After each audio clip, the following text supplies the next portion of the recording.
4. Torres de plata. Un sangriento retorno. El velo se vuelve más tenue. Desde allí podía ver el techo piramidal del Atenaeum. El sol crepuscular se reflejaba sobre sus paneles dorados como si se tratara de llamas y, aunque Magnus sabía que había utilizado una colorida metáfora, la idea le daba una punzada de dolor. Imaginar que el gran repositorio de conocimiento se perdía en las llamas era abominable, y apartó su ciclópea mirada de la pirámide de cristal y oro. Tizca, la llamada ciudad de la luz, se extendía ante él, con sus columnas de mármol y amplias avenidas arboladas y pacíficas. Enormes torres de plata y oro se erigían por encima de la ciudad dorada de bibliotecas, museos y plazas dedicadas al aprendizaje. La mayor parte de la ciudad estaba construida en mármol blanco y auslita, que brillaba como una corona de joyas al sol. Su arquitectura hablaba de un tiempo pasado. Sus edificios habían sido construidos por artesanos que perfeccionaron su oficio durante siglos bajo la tutela de los 1000 hijos. Desde su balcón en la pirámide de Zotep, Magnus el Rojo, primarca de los 1000 hijos, contemplaba el futuro de Próspero. Su cabeza aún le dolía por la ferocidad de la pesadilla y su ojo palpitaba dolorosamente en su cuenca ampliada. Agarró la balaustrada de mármol de la terraza, tratando de hacer desaparecer las visiones que lo asaltaron en la noche y ahora lo perseguían a la luz del día. Los misterios de la noche se daban a conocer más fácilmente con la claridad diurna, pero estas visiones de la oscuridad no podían ser interpretadas tan fácilmente. Desde que tenía memoria, Magnus había sido maldecido y bendecido con el don de atisbar el futuro, y su interpretación alegórica del Atenaeum en llamas le preocupaba más de lo que quería admitir. Se sirvió un poco de vino de una jarra de plata, frotando con una mano de piel cobriza su melena de pelo rojo fuego. El vino le ayudó a calmar el dolor de su corazón y su cabeza, pero sabía que era solo una solución temporal.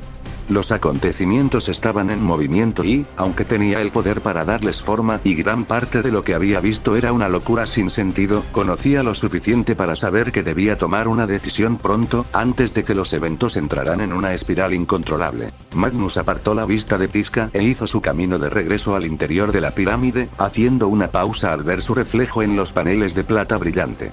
Enorme y de piel rojiza, Magnus era un gigante con una melena de cabello rojo brillante. Sus rasgos patricios eran nobles y armoniosos. Su único ojo, dorado y salpicado de color carmesí. Donde debería haberse asentado el otro, el lugar se hallaba vacío, con una delgada cicatriz que iba desde el puente de la nariz hasta el extremo de su pómulo. Magnus el Cíclope lo llamaban, o algo peor. Desde su creación, los 1000 hijos habían sido vistos con sospecha por abrazar conocimientos a los que los demás temían. Poderes que, debido a que no se entendían, eran rechazados por considerarse de alguna forma impuros. Así había quedado establecido desde el concilio de Nicea. Magnus dejó caer su copa, enojado con el recuerdo de su humillación a los pies del emperador, cuando había sido obligado a renunciar al estudio de la hechicería por temor a lo que pudiera aprender. Esta idea era sin duda ridícula. ¿No estaba el reino de su padre basado en la razón y en la búsqueda del conocimiento? ¿Qué daño podía hacer estudiar y aprender? A pesar de que se habían retirado a Próspero y jurado renunciar a tales actividades, el planeta de los hechiceros tenía un atributo esencial que lo hacía perfecto para estos estudios. Se hallaba muy lejos de las miradas indiscretas de quienes afirmaban que incursionaba en poderes más allá de su control. Magnus sonrió ante la idea, deseando poder mostrar a sus detractores las cosas que había visto, las maravillas y la belleza de lo vivido más allá del velo de la realidad. Las nociones de bien y mal quedaban desfasadas frente al poder que se asentaba en la disformidad, pues eran conceptos anticuados de una sociedad religiosa hacía ya tiempo superada. Se agachó para recuperar su copa y la llenó una vez más antes de regresar a su despacho y tomar asiento en su escritorio. Allí dentro hacía fresco y el olor de las tintas y los pergaminos le hizo sonreír. La cámara estaba amurallada con estanterías y vitrinas de cristal, llenas de curiosidades y restos de conocimientos perdidos obtenidos de mundos conquistados. El propio Magnus había escrito muchos de los textos de aquella sala, aunque otros habían contribuido a esta, la más personal de las bibliotecas. Fosistkar, Ahriman y Utitsar, por nombrar solo algunos. El conocimiento siempre había sido un refugio para Magnus, la emoción embriagadora de ahondar en lo desconocido hasta encontrar sus partes constituyentes y lograr hacerlo cognoscible. La ignorancia acerca del funcionamiento del universo había creado falsos dioses en el pasado del hombre, y el conocimiento debería destruirlos. Tal era el noble objetivo de Magnus. Su padre negó tales cosas, mantuvo a su gente en la ignorancia de los verdaderos poderes que existían en la galaxia y, a pesar de que promulgó una doctrina basada en la ciencia y la razón, no era nada más que una mentira, una manta reconfortante arrojada sobre la humanidad para protegerla de la verdad. Magnus había mirado profundamente en la disformidad, sin embargo, y conocía la verdad. Cerró su ojo, viendo de nuevo la oscuridad de la cámara corrupta, el brillo de la espada y el golpe que iba a cambiar el destino de la galaxia. Vio la muerte y la traición, héroes y monstruos. Vio la lealtad puesta a prueba y cómo se faltaba a ella o se permanecía firme en la misma medida. Un terrible destino aguardaba a sus hermanos y, lo peor de todo, sabía que su padre era totalmente ignorante de la ruina que amenazaba la galaxia. Hubo un suave golpeteo en su puerta y la figura enfundada en una armadura roja de Ahriman entró, sosteniendo delante de él un largo bastón rematado con un solo ojo. ¿Ha decidido ya, mi señor?, le preguntó su bibliotecario jefe, sin preámbulos. Lo he hecho, amigo mío, dijo Magnus. Entonces, ¿reúno el aquelarre? Sí, suspiró Magnus, en las catacumbas debajo de la ciudad. Ordena que los esclavos monten el conjunto y yo estaré allí con vosotros. Como desees, mi señor, dijo Ahriman. ¿Algún problema?, preguntó Magnus, detectando un tono de reticencia en la voz de su viejo amigo. No, mi señor, no soy quien para decirlo. Tonterías. Si tienes alguna preocupación, te doy permiso para que la menciones. Entonces, ¿puedo hablar con libertad? Por supuesto, asintió Magnus. ¿Qué tienes? Ahriman dudó antes de contestar. Este hechizo que usted propone es peligroso, muy peligroso. Ninguno de nosotros realmente entiende sus sutilezas y puede haber consecuencias aún no previstas. Magnus se echó a reír. Es la primera vez que cuestionas un hechizo, Ahriman. Cuando el poder es de esta magnitud siempre habrá incógnitas, pero solo esgrimiéndolo podremos controlarlo. Nunca hay que olvidar que somos los amos de la disformidad, mi amigo. Es fuerte, sí, y un gran poder vive dentro de ella, pero tenemos el conocimiento y los medios para someterla a nuestra voluntad, ¿no es así? Lo tenemos, mi señor, asintió Ahriman. ¿Por qué, entonces, no lo usamos para advertir al emperador de lo que vendrá, más aún cuando se nos ha prohibido proseguir con estos asuntos? Magnus se levantó de su asiento, con su piel cobriza llameando de ira.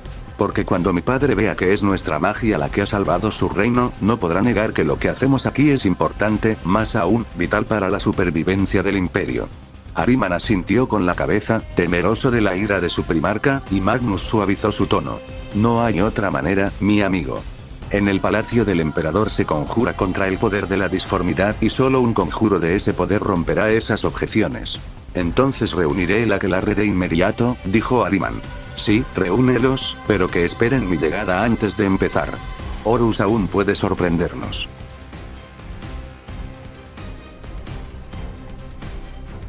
Pánico, miedo, indecisión. 3 emociones desconocidas se apoderaron de Loken cuando Horus cayó.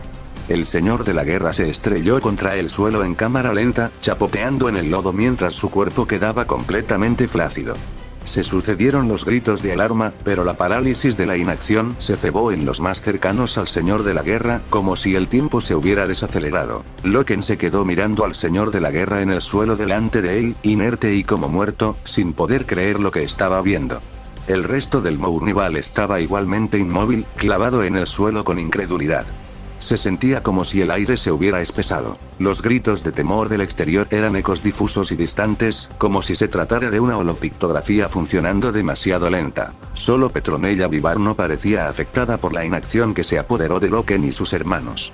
De rodillas en el barro junto al señor de la guerra, estaba llorando e intentaba hacerle recuperar la conciencia. El reconocimiento de que su comandante estaba caído y que una mujer mortal había reaccionado antes que cualquiera de los hijos de Horus avergonzó a Loken, motivándolo a la acción, y se arrodilló junto a Horus. «Apotecario», gritó Loken, y el tiempo se aceleró de vuelta con una cacofonía de gritos y lamentos. El Mournival cayó al suelo junto a él. «¿Qué tiene de malo?», exigió Abaddon. «Comandante», gritó Torgadón. «Lupercal», exclamó Aximando. Loken no les hizo caso y se obligó a concentrarse. Se trata de una lesión en el campo de batalla y lo voy a tratar como tal, pensó. Echó un vistazo al cuerpo del señor de la guerra mientras los otros ponían sus manos sobre él, alejando a la rememoradora. Cada uno luchaba por despertar a su amo y señor. Demasiadas manos estaban interfiriendo y Loken gritó. «¡Alto! ¡Atrás!». La armadura del señor de la guerra estaba abollada y rota, pero Loken no veía otras violaciones evidentes de las placas blindadas, salvo en el protector del hombro que había sido arrancado y de donde la sangre manaba de una herida en su pecho. «Ayúdenme a sacarle la armadura», gritó. El Mournival, unidos como hermanos, asintió y, agradecidos de tener un objetivo para sus esfuerzos, obedecieron al instante las órdenes de Loken.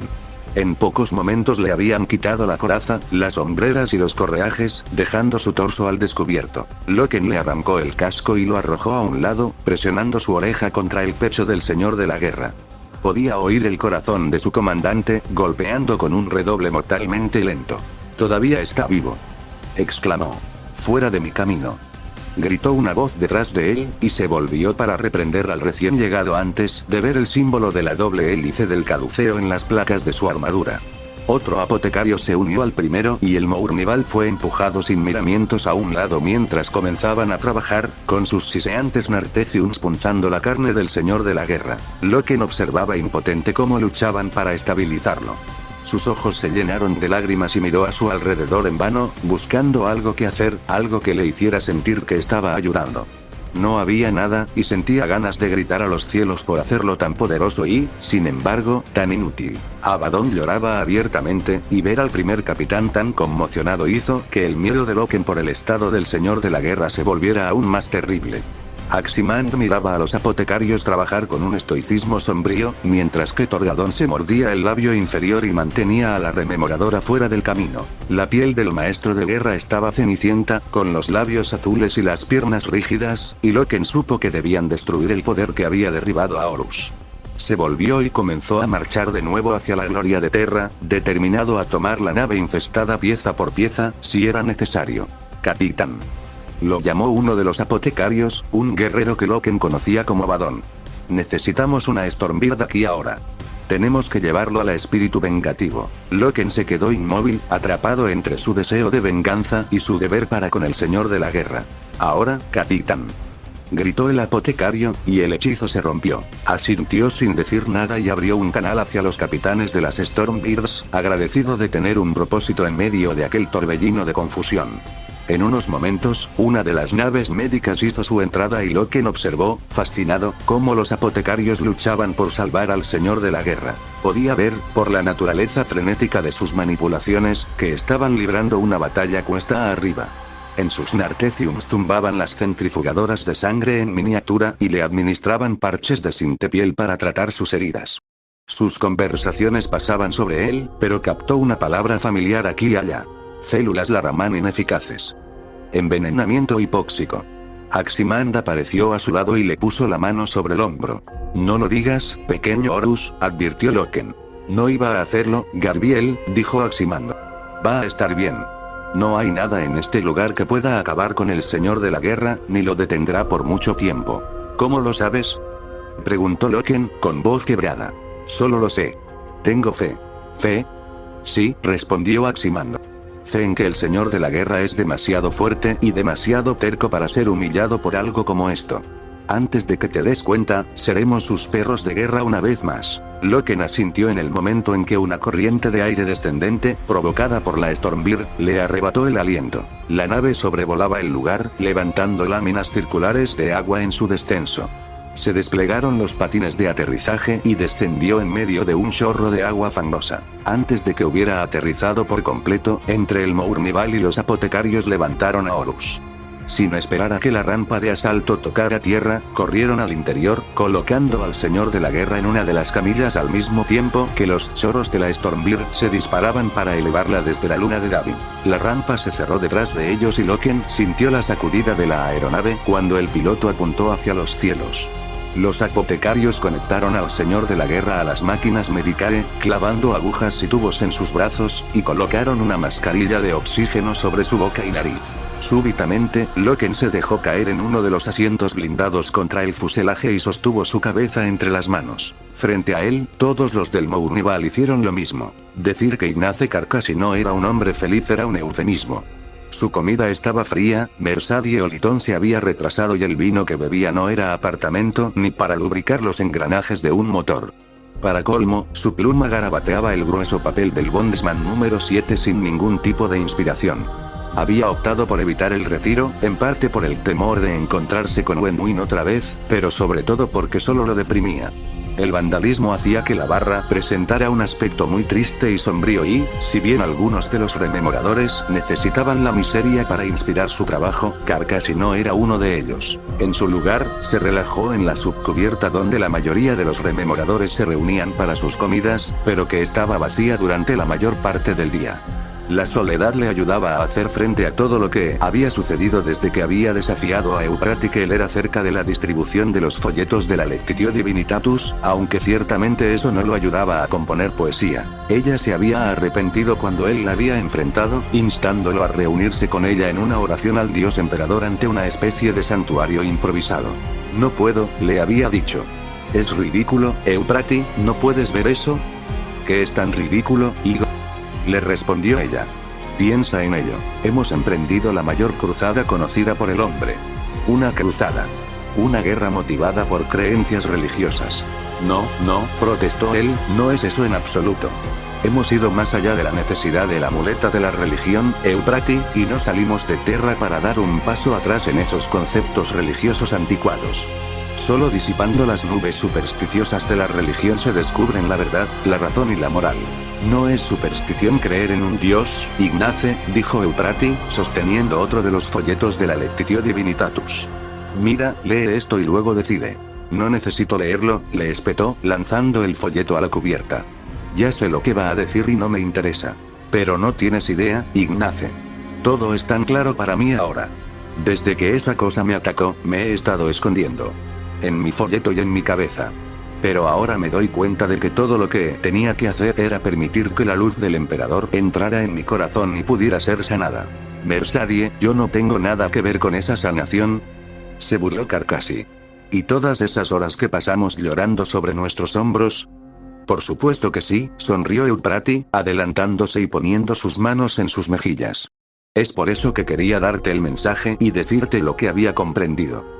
Es muy simple, Ignace. Creamos nuestros propios dioses y el bienaventurado emperador es el señor de la humanidad. ¿Crear nuestros propios dioses? Dijo Carcassi, alejándose de ella. No, querida, la ignorancia y el miedo crean a los dioses. El entusiasmo y el engaño los adornan, y la debilidad humana les rinde culto. Ha sido lo mismo a lo largo de toda la historia. Cuando los hombres destruyen a sus antiguos dioses, tienen que encontrar otros nuevos para ocupar su lugar. ¿Qué te hace pensar que esto es diferente? Porque siento la luz del emperador dentro de mí. Oh, bueno, no puedo discutir con eso, ¿no? Ahórrate tu sarcasmo, Ignace, dijo Euprati, de repente hostil. Pensé que podrías estar abierto a escuchar la buena palabra, pero veo que eres poco más que un tonto de mente cerrada. Fuera, Ignace. No quiero volver a verte. Así despedido, se encontró solo, privado del único amigo que había logrado hacer. Esa había sido la última vez que había hablado con ella. La había visto una sola vez desde entonces y había ignorado su saludo. ¿Perdido en tus pensamientos, Ignace? Preguntó Mersadie Oliton, y él la miró sorprendido, sacudido de su ensueño miserable por su repentina aparición. Lo siento, querida, dijo, no te he oído acercarte. Estaba a kilómetros de distancia, componiendo otro verso para el capitán Loken que lo malinterprete y Sinderman descarte. Ella sonrió, levantándole el ánimo al instante. Era imposible ser demasiado sensiblero en torno a Mersadie. Tenía una manera de hacer que un hombre se diera cuenta de que era bueno estar vivo. La soledad te conviene, Ignace. Eres mucho menos susceptible a la tentación. Oh, ya no lo sé, dijo, levantando la botella de vino. Siempre hay espacio en mi vida para la tentación. Para mí, es un mal día si no estoy tentado por una cosa u otra. Eres incorregible, Ignace, dijo riendo, pero basta de eso. ¿Qué era tan importante como para sacarme de mis transcripciones y encontrarnos aquí? Quiero estar al día para cuando la punta de lanza regrese de la luna. Nervioso por su franqueza, Carcassi no estaba seguro de por dónde empezar y optó por una aproximación suave, muy suave. ¿Has visto a Euprati últimamente? La vi anoche, justo antes de que se lanzaran las Stormirs. ¿Por qué? ¿Te parecía ella misma? Sí, creo que sí. Me sorprendió un poco el cambio en su apariencia, pero es una imaginista. Supongo que eso es lo que hacen de vez en cuando. ¿Trató de darte algo? ¿Darme algo? No. Mira, ¿qué es todo esto? Karkasi deslizó un folleto maltratado a través de la mesa hacia Mersadie, observando el cambio en su expresión cuando lo leyó y reconoció lo que era. ¿De dónde sacaste esto?, preguntó cuando hubo terminado de leerlo.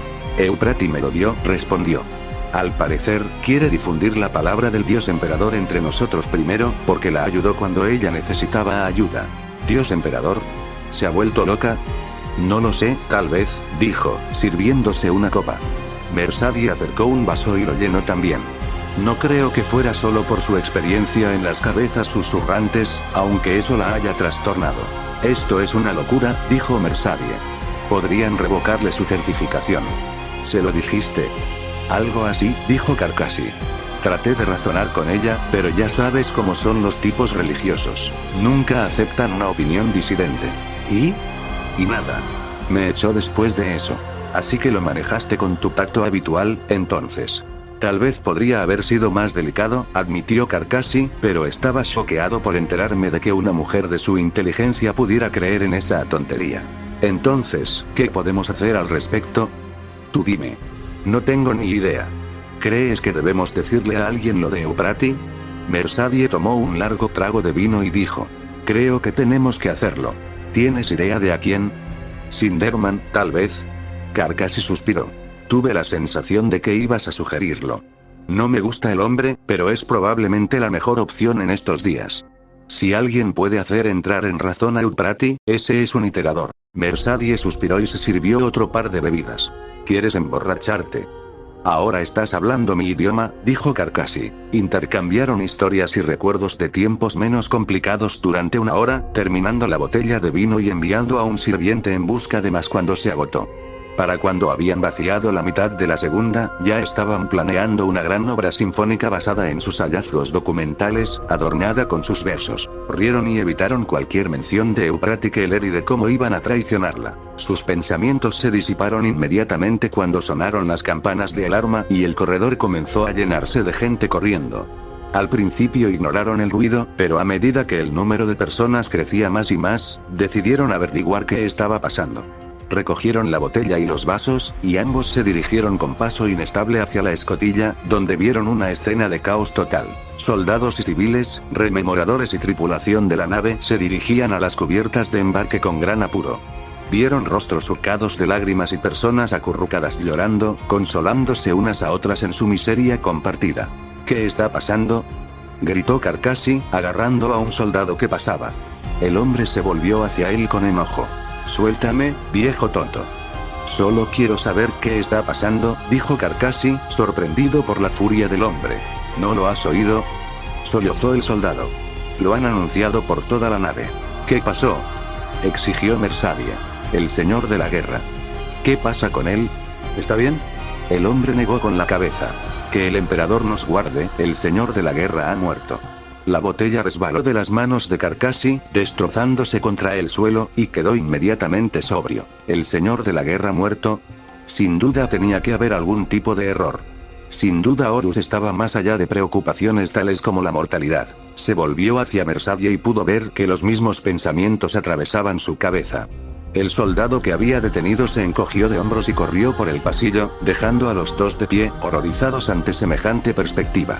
No puede ser verdad, susurró Mersadie. Simplemente no puede ser. Lo sé. Debe haber algún error. ¿Y si no lo es? No lo sé, dijo Karkasi.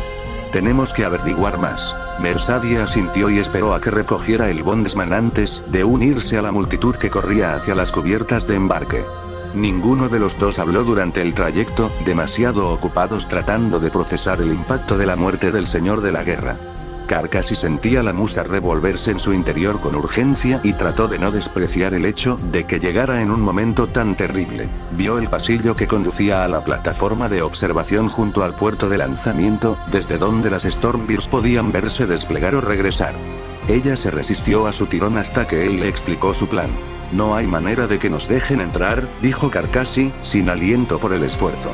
Podemos ver llegar a las Stormbears, desde aquí hay un pórtico que permite observar la propia cubierta. Se separaron del río humano, abriéndose paso hacia la cubierta de embarque, y siguieron el pasillo abovedado que conducía a la plataforma de observación.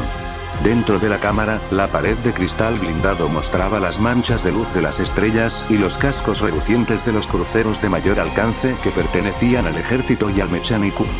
Debajo de ellos quedaba la apertura de la cubierta de embarque, con sus luces intermitentes de localización parpadeando con un rojo furioso. Mersadie atenuó la iluminación y los detalles más allá del vidrio se hicieron más claros. El fondo amarillo-marrón de la luna de Davin se curvaba alejándose de ellos, con su superficie sucia y manchada de nubes. Un halo de luz enfermiza rodeaba la luna y, desde allí, se veía tranquila. No veo nada, dijo Mersadie. Carcassi se apretó contra el vidrio para eliminar los reflejos y trató de ver algo distinto de sí mismo y de Mersadie. Entonces la vio. Como una luciérnaga, un punto distante de fuego se apartaba de la superficie de la luna y se dirigía hacia el espíritu vengativo. Allí. Dijo, señalando hacia la luz que se aproximaba. ¿Dónde? Oh, espera, ya lo veo. Dijo Mersadie, observando de repente la imagen parpadeante de la nave que se aproximaba. Carcassi vio cómo la luz se acercaba, hasta convertirse velozmente en la figura de una Stormbeard preparando el ángulo de entrada a la cubierta de embarque. Aunque Carcassi no era piloto, se daba cuenta de que su aproximación era imprudentemente rápida, doblando las alas de la nave en el último momento y entrando casi de lleno en la abertura, fuertemente iluminada de rojo. «Vamos», dijo, tomando la mano de Mersadie y encarando el camino por las escaleras hacia el pórtico de observación. Los escalones eran empinados y estrechos, por lo que Carcassi tuvo que detenerse para recobrar el aliento antes de llegar a la cima. Cuando llegaron al pórtico, la Stormbeard ya se había posado y su rampa de asalto estaba descendiendo. Una gran cantidad de astartes se reunió alrededor de la nave cuando la campana del retorno empezó a sonar y 4 guerreros surgieron de ella, con las placas de sus armaduras abolladas y manchadas de sangre.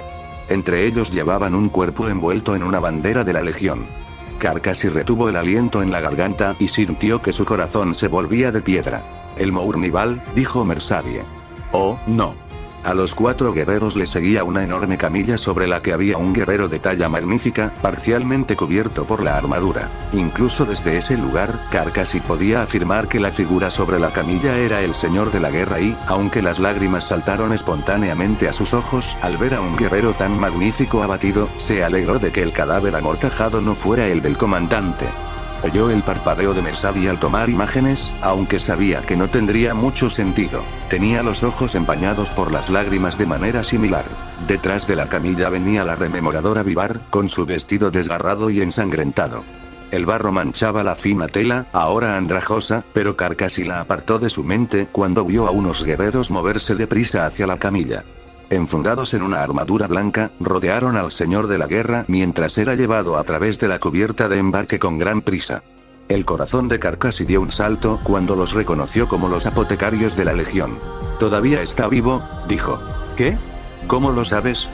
«Los apotecarios siguen trabajando en él», rió Carcassi, saboreando el alivio como si fuera un dulce vino. Se arrojaron en brazos el uno del otro, abrazándose con el alivio de saber que el señor de la guerra seguía con vida. «Está vivo», sollozó Mersadie.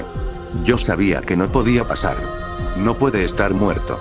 «No», convino Carcassi, «no puede». Se separaron y se apoyaron en la barandilla mientras los astartes acompañaban al señor de la guerra por la cubierta. En el momento en que las puertas se abrieron, la masa de personas que se agolpaba fuera se aproximó como una gran ola. Sus gritos por el dolor de la pérdida eran audibles a través del cristal blindado del pórtico de observación. «No», susurró Carcassi, «no, no, no». Los astartes no estaban de humor para ser frenados por aquella masa de gente y brutalmente los apartaron a un lado, abriéndose camino a través de la multitud. El Mournival llevó la camilla a través del gentío, despejando un camino sangriento entre la gente que se amontonaba ante ellos. Carcassi vio a hombres y mujeres humildes pisoteados, y sus gritos eran lamentables de escuchar. Mersadie apretó su brazo mientras observaban cómo los astartes se abrían paso a golpes desde la cubierta de embarque. Desaparecieron por la puerta blindada y se perdieron de vista mientras se precipitaban hacia la cubierta médica. «Esa pobre gente», exclamó Mersadie, cayendo de rodillas al contemplar una escena que se parecía a las secuelas de una batalla. Soldados heridos, rememoradores y civiles caídos, ensangrentados, quebrados, simplemente porque tuvieron la mala suerte de estar en el camino de los astartes. «No les importaban», dijo Carcassi, sin poder creer todavía las sangrientas escenas que había presenciado. «Han matado a esas personas». Era como si no les importara. Aún en estado de shock por la facilidad con la que los astartes habían vapuleado a la multitud, Carcassi se aferró a las barandillas, con los nudillos blancos y la mandíbula apretada por la indignación. ¿Cómo se atreven? Siseó. ¿Cómo se atreven? Su enojo por las escenas de abajo todavía hervía cerca de la superficie. Sin embargo, observó a una figura vestida con una túnica que se abría paso a través de la carnicería, atendiendo a los heridos y aturdidos. Entrecerró los ojos, pero reconoció la figura de Euprati Keller. Ella estaba repartiendo panfletos del Lectitio Divinitatus y no estaba sola. Malogurst observó la grabación de los sucesos en la cubierta de embarque con expresión sombría, viendo cómo sus camaradas, los hijos de Horus, maltrataban a la multitud que pululaba alrededor del cuerpo del señor de la guerra. La pictografía se repetía en el visor colocado sobre la mesa del santuario del señor de la guerra y, cada vez que la veía, deseaba que la escena fuera diferente. Pero las imágenes parpadeantes se empeñaban en ser siempre las mismas. ¿Cuántos muertos?, preguntó a Héctor Barbarus, que estaba de pie ante él. No tengo las cifras definitivas todavía, pero por lo menos hay 21 muertos y muchos más están gravemente heridos o en coma. Malogurst maldijo a Loken y a los otros por la violencia que demostraban mientras las imágenes se reproducían de nuevo, aunque suponía que no podía culparlos por su ardor. El señor de la guerra se encontraba en estado crítico y no se sabía si iba a vivir, por lo que su desesperación por llegar a la cubierta médica era comprensible, aunque muchos podrían decir que sus acciones no lo eran. Un mal asunto, Malogurst, dijo Barbarus innecesariamente. Los astartes no van a salir bien parados de esto. Malogurst suspiró. Ellos pensaban que el señor de la guerra se estaba muriendo y actuaron en consecuencia. ¿Actuaron en consecuencia?, repitió Barbarus. No creo que mucha gente acepte esa explicación, amigo. Si esto se hace público, será un golpe devastador para la moral. No se hará público, aseguró Malogurst. Tengo controlados a todos los que estaban en esa cubierta y se ha cerrado todo el tráfico box no oficial de la nave. Alto y preciso, Héctor Barbarus tenía rasgos finos y angulares, y todos sus movimientos estaban calculados, cualidades que encajaban con su papel como señor comandante de las fuerzas del ejército de la 63ª expedición. Confía en mí, Malogurst. Se sabrá. De una forma u otra, se sabrá. Nada se mantiene en secreto para siempre. Estas cosas tienen el hábito de salir a la luz, y esto no será diferente. Entonces, ¿qué sugiere usted, señor comandante?, preguntó Malogurst. ¿Realmente me lo pregunta, Mal, o simplemente observa una cortesía porque estoy aquí? Realmente se lo estoy preguntando, respondió Malogurst, sonriendo al darse cuenta de que hablaba en serio. Barbarus era un soldado astuto que entendía los corazones y las mentes de los hombres mortales. Entonces debe decirle a la gente lo que pasó. Sea honesto. Las cabezas van a rodar, advirtió Malogurst. La gente va a exigir sangre como compensación. Entonces désela. Si eso es lo que se necesita, désela. Alguien tiene que pagar por esta atrocidad. ¿Atrocidad? ¿Así es como lo llaman ahora? ¿De qué otra manera pueden llamarlo? Los guerreros astartes han cometido un asesinato. La enormidad de lo que estaba sugiriendo Barbarus hizo tambalear a Malogurst, que se dejó caer lentamente en una de las sillas frente a la mesa del señor de la guerra. ¿Insinúa que entregue a un guerrero astartes por esto? No puedo hacerlo. Barbarus se inclinó sobre la mesa. Las condecoraciones y medallas de su uniforme de gala se reflejaron como soles dorados en la superficie negra. Sangre inocente ha sido derramada, y el hecho de que yo pueda entender las razones detrás de las acciones de sus hombres no cambia nada. No puedo hacerlo, Héctor, dijo Malogurst, sacudiendo la cabeza. Barbarus se movió para situarse junto a él. Usted y yo juramos lealtad al imperio, ¿o no? Lo hicimos, pero ¿eso qué tiene que ver? El viejo general miró a Malogurst a los ojos. Juramos que íbamos a defender los ideales de nobleza y justicia que representa el imperio, ¿no es así? Sí, pero esto es diferente. De no mediar circunstancias atenuantes. Eso es irrelevante, interrumpió Barbarus. El imperio debe representar algo, o no representa nada. Si nos apartamos de eso, entonces traicionaremos nuestro juramento de lealtad. ¿Está dispuesto a hacerlo, Malogurst? Antes de que pudiera responder, se produjo un suave golpeteo en el cristal del santuario y Malogurst se volvió para ver quién osaba molestarlos. Ingmaesin, señora de los astrópatas, se presentó ante ellos como un fantasma esquelético vestido con una túnica blanca con capucha, las porciones superiores de su rostro envueltas en sombras. Señora Sin, dijo Barbarus, haciendo una profunda reverencia hacia la telépata. señor Barbarus, respondió ella, con voz suave como el roce de una pluma. Luego se volvió hacia Malogurst y, pese a su ceguera, inclinó la cabeza exactamente en la dirección correcta, un talento que nunca dejaba de ponerlo nervioso. ¿Qué sucede, señora Sin?, preguntó, aunque en verdad se alegraba de la interrupción. Traigo noticias que le conciernen a usted, señor Malogurst, dijo, volviendo su mirada ciega hacia él. Los coros astropáticos permanecen inquietos. Perciben un poderoso incremento en las corrientes de la disformidad, fuerte y en aumento. ¿Qué significa eso?, preguntó. Que el velo entre los mundos se vuelve más tenue, respondió Inmaesin.